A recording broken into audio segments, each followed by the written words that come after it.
Today we're going to talk about 3 ways to instantly up your product photography or videography. Let's do this.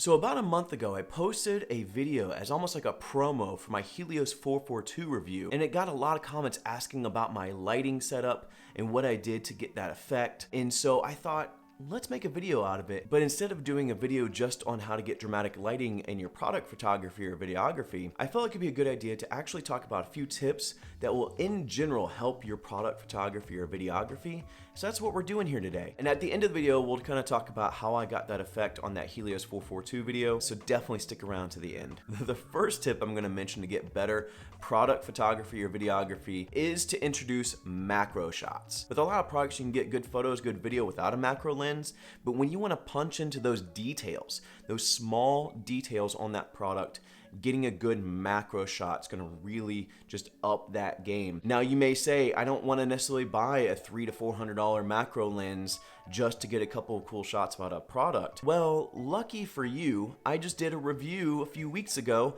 on these macro tubes. These are around $20 to $30, depending on where you buy them. This will help you turn any lens into a macro lens and let you get that close-up shot, get that detail. And that's one thing that I did in that Helios video. I wanted that detail with the Helios 442 text on the inside of the lens, and so I put in just a slight macro. I think I even did the 10 millimeter, not too much, but it got me a little bit closer with that text so I could focus in on it and emphasize that it is a Helios 442 review. So the first thing to up your product photography or videography is to introduce macro shots. So number two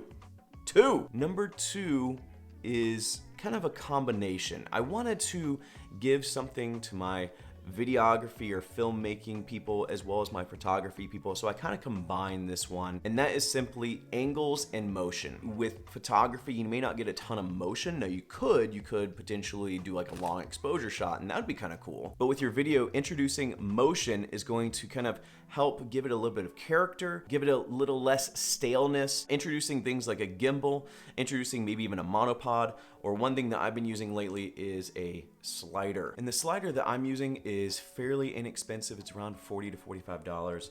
It's not one of the cool ones that auto rotates and things like that. It's just a simple slider, goes back and forth, but that's going to help you introduce more unique motions. But again, this combination is also motion and angles. Change up your angles as well. Maybe do flat lay.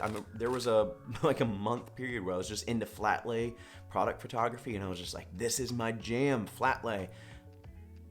But then I got bored with it. Changing up your angles is going to help with your product photography and videography. One of the shots I did with the Helios review, I actually was angled up, and you can see that my desk is kind of in the foreground, and I'm getting a little bit of a shot from above. That creates a little diversity with that shot. I'm not getting the same thing every time, and so it really helps. So introduce something like angles and motion in your shots, depending on if it's photography or videography or both. The last thing I'm gonna mention is lighting, and this is where we kind of come, I've been saying main event lately, so I guess main event, sure. Using lighting is going to also help. You know, I just talked about motion. Well, sometimes that motion doesn't mean that you move the camera. Maybe it is you play around with motion as far as how the lighting is, and that's what I've been doing a lot of lately. If you watch any of my reviews the last few weeks, I have been doing a lot of locked off shots and getting motion through playing around with my lighting. Sometimes it's like a strobe light. I'll be honest, I've had some strobe effects in some of my product shots, and I haven't been using a strobe light. Basically have been, moving the light around and speeding up in post. What I have here are, one, the Helios 442. I'm gonna place this on the desk. I have 2 lights. They're actually not RGB lights. They're basically just simple LED lights from Newer. I love these lights. They're a little bit more robust. They have great output, and they're fairly inexpensive. They're about $30 a piece. You do have to buy the battery. I'll put the link to the lights in the battery below. It will be affiliate link as always, so if you want to help out the channel, make sure you use that link. But I also bought like a hard gel for them.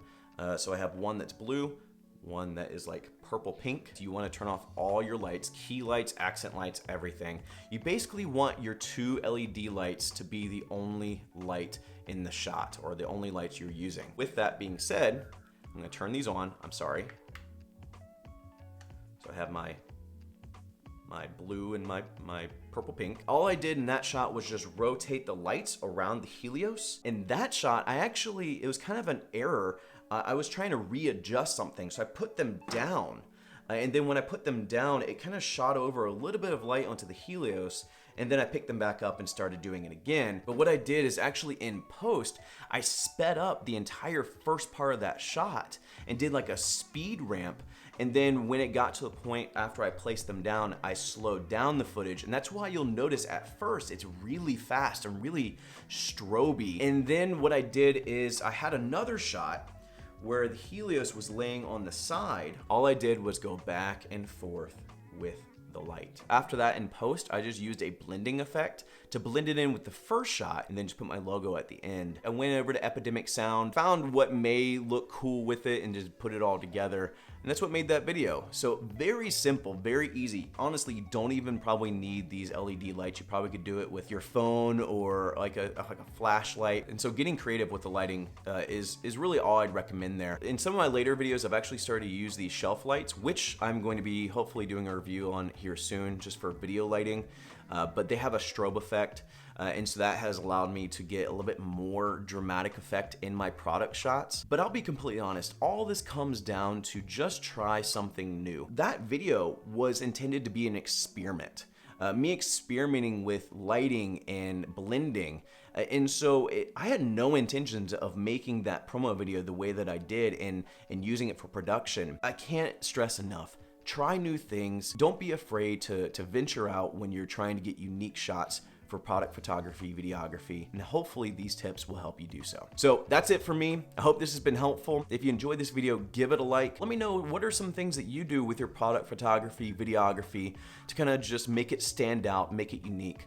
Let me know in the comments below. Also, if you're digging the content coming from the channel, consider subscribing. And as always, I'll see you here next time. Go and find your journey. Go embrace life. Peace.